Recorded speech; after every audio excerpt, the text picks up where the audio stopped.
Hello everyone, আশা করি সকলে ভালো আছো। তোমাদের সকলকে স্বাগত জানাচ্ছি অ্যাস্ট্যাটিক এডুকেশনে।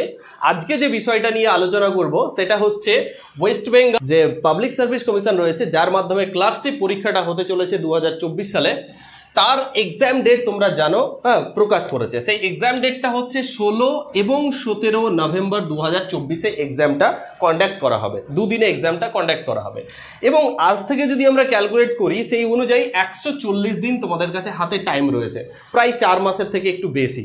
ঠিক আছে, তো এখন প্রশ্ন হচ্ছে যে এই জায়গায় দাঁড়িয়ে আমরা কিভাবে প্রিপারেশন করব, মানে কোশ্চেন প্যাটার্ন কেমন হবে, সিলেবাস কেমন হবে, পুরো বিষয়টাকে এই ভিডিওতে নিয়ে আলোচনা করব। সেকেন্ড কথা হচ্ছে স্যার ভ্যাকান্সি কত থাকবে। ভ্যাকান্সি অফিসিয়ালি কিছু পিএসসি প্রকাশ করেনি, তো আমাদের কাছে আনঅফিসিয়ালি যেটা নিউজ আছে সেই অনুযায়ী 6000 প্লাস একটা ভ্যাকান্সি, মানে একটা বেশ বড় এবং ভালো ভ্যাকান্সি রয়েছে। ঠিক আছে, এবার এক্সাম প্যাটার্নের কথাতে আসি। এক্সাম প্যাটার্ন কেমন হবে স্যার, যার ফলে তুমি ফাইনালি চাকরিটা পাবে। তাহলে এক্সাম প্যাটার্ন হচ্ছে দুটো প্রসেসে ধরতে পারো আছে। ফার্স্ট অফ অল হচ্ছে প্রিলিমস, অর্থাৎ প্রিলি পরীক্ষা হবে, তারপরে হবে মেন্স। প্রিলিমসে কোয়ালিফাই করলে মেন্স হবে, তারপরে তোমার মেন্সে যদি সিলেকশন হয় তারপরে তোমার টাইপিং টেস্ট অ্যান্ড ফাইনাল তোমাকে সিলেকশন দেয়া হবে যে ফাইনালি তুমি জবটা পাচ্ছ এবং যেখানে তোমার পোস্টিং পড়ছে সেখানে যাবে। তো এবার বলে নিই প্রিলিমসের জন্য কত নাম্বার রয়েছে। 100 নাম্বার রয়েছে এবং সেটা এমসিকিউ ফরম্যাটে হবে ফার্স্ট। সেকেন্ড হচ্ছে মেন্সের জন্য 100 নাম্বারেরই থাকবে, কিন্তু এটা হবে রিটেন ফর্মে। এটার সিলেবাস নিয়ে আলোচনা করব পরে। এবং টাইপিং টেস্ট মানে জানোই, যেহেতু এটা ক্লার্কের পরীক্ষা, টাইপিং তো লাগবেই। ওকে, এবার চলে আসি প্রিলিমসের সিলেবাস। কি কি সিলেবাস রয়েছে। এই সিলেবাসের মধ্যে 3টে টপিক থেকে আমাদের কোশ্চেন জিজ্ঞেস করা হবে। ঠিক আছে, ফার্স্ট অফ অল ইংলিশ। ইংলিশে কি থাকবে স্যার, আমরা জেনে গেছি 100 নম্বরের পরীক্ষা হবে, 30 মার্কস থাকবে, 30টা এমসিকিউ থাকবে। ভালো মতো শুনে নাও, 30 মার্কস 30টা এমসিকিউ। ম্যাথামেটিক্স বা গণিত বা অ্যারিথমেটিক যাই বলো না কেন, এখানে 30 মার্কস থাকবে, 30টা এমসিকিউ থাকবে। আর জিকে অর্থাৎ জেনারেল নলেজ বলতে পারো, এটা হচ্ছে 40 মার্কস, 40টা এমসিকিউ থাকবে। এর সিলেবাস অনেক বড় আছে, এটাকেও অন্য কোনো ভিডিওতে নিয়ে আলোচনা করব। তো আজকে ফার্স্ট অফ অল যে বিষয়টা নিয়ে আলোচনা করব সেটা হচ্ছে যে এই যে ইংলিশটা, এই ইংলিশে যে 30টা কোশ্চেন রয়েছে, এই 30টা কোশ্চেন কোথা থেকে, কোন টপিক থেকে কত নাম্বার আসছে বা আসতে পারে, বা গতবার কীরকম এসছে এবং কোন কোন বিষয় থেকে গুরুত্ব দেব, পুরো বিষয়টাকে নিয়ে আমরা আজকের ভিডিওতে বেসিক্যালি ডিপলি আলোচনা করব। এবং 30টা এমসিকিউ আছে, এখানে কিভাবে 25 প্লাস পাওয়া যায় এর পুরো প্রসেসও জানবো। ওকে, তো এর জন্য আমি সকলের প্রিয় স্যার জিশান স্যারকে আমি অনুরোধ করব যে এটা এক্সপ্লেন করুন এবং প্রিভিয়াস ইয়ারে কত এসছে, কীরকম এসছে আপনার মতো করে আপনি এক্সপ্লেন করুন। আমি এই চ্যানেলের মাধ্যমে সবাইকে স্বাগত জানাচ্ছি। আজকে আমি যেই বিষয়টি নিয়ে আলোচনা করব সেটা হচ্ছে previous year question. Previous year যে কোশ্চেনটা হয়েছে 2019 সালে পিএসসি যে পরীক্ষাটা নিয়েছিল, সেই পরীক্ষায় যে ইংলিশের যে 30 নাম্বার ছিল, 30 নাম্বারের মধ্যে কোন টপিক থেকে কত নাম্বার এসছে এটা কিন্তু লক্ষ্য করব। প্রথমেই দেখো প্রিপোজিশন থেকে এসছে কিন্তু 7 নাম্বার। কত? 7 নাম্বার কিন্তু প্রিপোজিশন থেকে এসছে। এটা আমরা একটু কম গুরুত্ব দিই যে প্রিপোজিশনটা হয়ে যাবে হয়তো। তো প্রিপোজিশন থেকে 7 নাম্বার, প্রিপোজিশনটাকে ভালো করে পড়তে হবে। তারপর আছে synonyms 4 number. Antonyms opposite word, এটা এসছে 1 নাম্বার।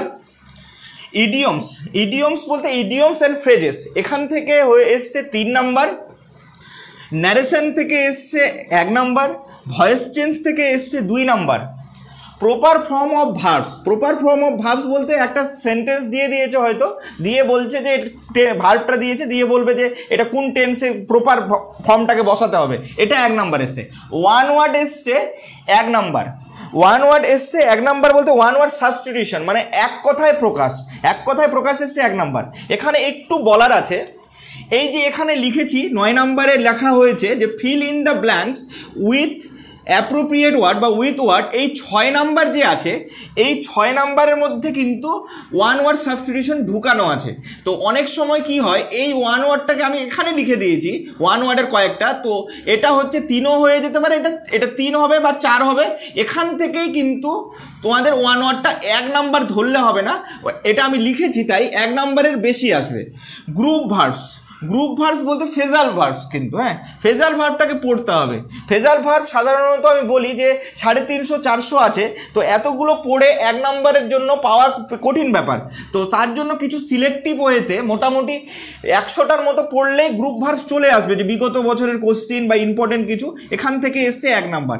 আর সেন্টেন্স বলতে এমন দিতে পারে যে সেন্টেন্স থেকে যেটা এসছে যে ইন্টারোগেটিভ সেন্টেন্স করো, বা কোনো একটা সেন্টেন্স দিয়ে বলেছে অ্যাসার্টিভ সেন্টেন্স করো, এখান থেকে এসছে 1 নাম্বার।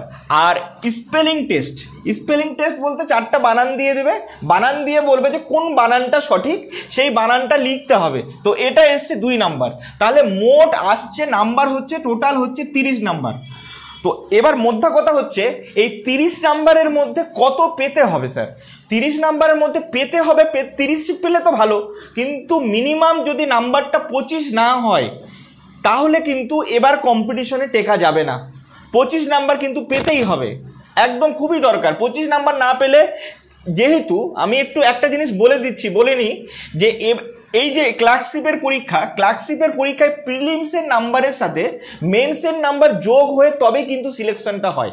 সরাসরি কিন্তু মেন্সে প্রিলি পাস করলাম অন্যান্য পরীক্ষার মতো, প্রিলি নাম্বারটা বাদ চলে গেল, তারপর গিয়ে মেন্স আসলো, মেন্স পরীক্ষায় ভালো রেজাল্ট করে তারপর আমি সিলেকশন হবে, আমার এরকম না। প্রিলিতে তুমি কথায় যদি মেনে নিলাম তুমি যদি 80 পাও আর মেন্সে যদি তুমি 60 পাও, তাহলে তোমার দুটো মিলিয়ে 200-র মধ্যে স্কোর হবে 140। তাহলে ওই হিসাবে হবে। কেউ যদি কোনো কারণবশত প্রিলিতে রেজাল্টটা খারাপ করে দিল, পাস করলো, কোনো 50 পেলো, 50 পেয়েই পাস করে গেল, মেন্সে 60 পেলো, কিন্তু মেন্সেও হাই নাম্বার পেয়েছে, কিন্তু মোট নাম্বার 110, ওর কিন্তু সিলেকশন হবে না, নাম্বারটা কিন্তু কমে যাচ্ছে। তার ফলে এই জন্যই আমি কথাটা বলছি যে প্রিলিটাকে কিন্তু গুরুত্ব দিয়ে পড়তে হবে। আরেকটা ব্যাপার, যদি প্রিলিটাকে আমরা গুরুত্ব দিয়ে না পড়ি, ইংলিশটাকে গুরুত্ব দিয়ে না পড়ি, ইংরেজিটা যদি কোনো কারণবশত নাম্বারটা 20-র নিচে নেমে যায়, তার মানে কিন্তু তুমি নাম্বারটা তোমার 80-র উপর যাবে না, তার ফলে কিন্তু তোমার এতে সমস্যা হবে, সিলেকশন হতে সমস্যা হবে। তার জন্য কি করব আমরা? আমি একটু বলছি। এই যে প্রিপোজিশন আছে, প্রিপোজিশন কিন্তু সাধারণত আমাদের দেয় অ্যাপ্রোপ্রিয়েট প্রিপোজিশন। তার জন্য যে বইটা সবচেয়ে বাজারে বেশি চলে সেটা হচ্ছে এসপি বক্সির বই। এসপি বক্সির বইয়ে প্রিপোজিশন দেওয়া আছে, সেখানে 367টার মতো প্রিপোজিশন দেওয়া আছে। সেই প্রিপোজিশনগুলোকে খুঁটিয়ে পড়তে হবে, মানে সহ পড়তে হবে, প্রিপোজিশনটাকে কিন্তু গুরুত্ব দিয়ে পড়তে হবে। তারপর আছে সিনোনিমস অ্যান্টোনিমসের কিন্তু সেরকম সিলেবাস হয় না, ওইভাবে সিলেবাস হয় না। সিনোনিমস অ্যান্টোনিমসটাকে তোমাদের অল্প করে পড়তে থাকতে হবে, এটার কোনো নেই, সিস্টেম নেই। ধীরে ধীরে অল্প করে ভোকাবস বাড়াতে হবে, ভোকাবস বাড়িয়ে একটা পর্যায়ে নিয়ে যেতে হবে, তারপর প্র্যাকটিস করতে হবে, প্রিভিয়াস ইয়ার কোশ্চিন সলভ করবো, ইম্পর্টেন্ট কোশ্চিন সলভ করবো, তাহলে সিনোনিমস অ্যান্টোনিমস হয়ে যাবে। কিন্তু পড়ে যেতে হবে না, যদি পড়ে যাই তাহলে সিনোনিমস অ্যান্টোনিমস থেকে যদি বাদ দিয়ে যাই তাহলে এখানে 5 নাম্বার বাদ চলে যাচ্ছে। তারপর আসছে ইডিয়ম ফ্রেজেসটাও পড়তে হবে এসপি বক্সির বই থেকে, বা কেউ যদি পারো অন্য বই থেকেও পড়তে পারো। আমি মনে করি এসপি বক্সির বই যে কোনো কম্পিটিটিভ এক্সামের ইংলিশের জন্য বেস্ট বই। তো এসপি বক্সির বই থেকে ইডিয়ম ফ্রেজগুলো, যেগুলো ইম্পর্টেন্ট ইডিয়ম ফ্রেজ, সম্পূর্ণগুলো না পড়লেও দাগিয়ে পড়তে হবে, ইডিয়ম ফ্রেজটাকে পড়ে নিতে হবে। এবার আসছে আমাদের গ্রামাটিক্যাল পার্ট। এটা মোটামুটি আমাদের ভোকেবস পার্ট। গ্রামাটিক্যাল পার্টের মধ্যে এই দুটো ধরছি, ন্যারেশন, ভয়েস চেঞ্জ। তো ন্যারেশন করতে গেলে যেটা জানতে হবে সেটা হচ্ছে আমাদের সেন্টেন্স কয় প্রকার, কি এগুলো জানতে হবে, তারপর গিয়ে আমাদের ন্যারেশন চেঞ্জটা কিন্তু আমরা করতে পারবো। অ্যাসার্টিভ সেন্টেন্স, ইম্পারেটিভ সেন্টেন্স, যে 5 প্রকার সেন্টেন্স আছে এটাকে কিন্তু জানতে পারবো। ভয়েস চেঞ্জ করতে গেলে টেন্স লাগবে, কোনটা টেন্স, প্রেজেন্ট ইনডিফিনিট না প্রেজেন্ট কন্টিনিউয়াস, ওই টেন্সটাকেও শিখতে হবে, তাহলে গিয়ে আমি ভয়েস চেঞ্জটা করতে পারবো। এবার হচ্ছে প্রপার ফর্ম অফ ভার্বসে চলে আসো। প্রপার ফর্মস অফ ভার্বসটা হচ্ছে একটা ভার্ব দিয়ে ব্র্যাকেট দিয়ে বলবে যে এটা প্রপার ফর্ম বসাও। যেমন ধরে নাও আই একটা দিল, আই এম, তারপর একটা ড্যাশ দিল, ইট দিল, তো ওখানে কি বসাতে হবে? তো ওখানে এম বসিয়েছি, তাহলে ইটিং হবে। তো ওইভাবে প্রপার ফর্ম আসে। আর ওয়ান ওয়ার্ড সাবস্টিটিউশন মানে হচ্ছে এক কথায় প্রকাশও এসপি বক্সির বই থেকে দাগিয়ে ইম্পর্টেন্টগুলো পড়তে হবে, প্রিভিয়াস ইয়ার কোশ্চিনগুলো করতে হবে। তারপর চলে আসলাম fill in the blanks with appropriate words. Appropriate ওয়ার্ডের মধ্যে আমি বললাম আগেই, যেমন তোমাদের এখানে ঢুকে আছে ওয়ান ওয়ার্ডও ঢুকে আছে, আর ওয়ার্ডটা কি ওয়ার্ড হবে, তো আমরা যদি ইংরেজিটাকে ভালো মতো পড়ি তাহলে এটা কিন্তু করতে পারবো। এটাকে করে ফেলতে পারবো, এটা প্র্যাকটিসের উপর হবে। তারপর আসছে গ্রুপ ভার্বস। গ্রুপ ভার্বস আমি বললাম আমি 100টার মতো দিয়ে দেবো, 100টার মতো গ্রুপ ভার্বস যদি দিয়ে দিই তো চলে আসার সম্ভাবনা প্রবল। তাহলে গ্রুপ ভার্বস থেকে এখানে আমার 1 নাম্বার হয়ে গেল। আর সেন্টেন্স, কোন সেন্টেন্সে আছে, এমনও হতে পারে একটা সেন্টেন্স তুলে দিয়ে বলতে পারে যে অ্যাসার্টিভ সেন্টেন্সে আছে না চেঞ্জ করতে বলতে পারে, অ্যাসার্টিভ সেন্টেন্স দিয়ে দিল, বললো যে অ্যাসার্টিভ সেন্টেন্স থেকে ইন্টারোগেটিভ সেন্টেন্সে যাও। আরেকটা হচ্ছে স্পেলিং টেস্ট। স্পেলিং টেস্টটা একটু প্র্যাকটিস করতে হবে, একটু চোখ বোলাতে হবে, বানানগুলো চোখ বোলাতে হবে, এটার তো কোনো রকম নিয়ম নেই। তো স্পেলিং টেস্টটা ওইভাবে করতে হবে আর কি, প্র্যাকটিস করে করে স্পেলিং টেস্টটা করে এখানে যতর মধ্যে তত নিয়ে নিতে হবে। তাহলে মোট আমাদের হয়ে গেল হচ্ছে 30 নাম্বার। এই 30 নাম্বারের মধ্যে আমি আগেই বললাম যদি 25 নাম্বার না পাই, মিনিমাম 25 নাম্বার না পাই, তাহলে কিন্তু চাপের ব্যাপার হয়ে যাবে। কারণ ইংরেজিটাকে তোমার বাড়িয়ে দিলেই তবেই নাম্বারটা 80-র উপর যাবে, যেহেতু প্রিলি আর মেন্স যোগ হবে।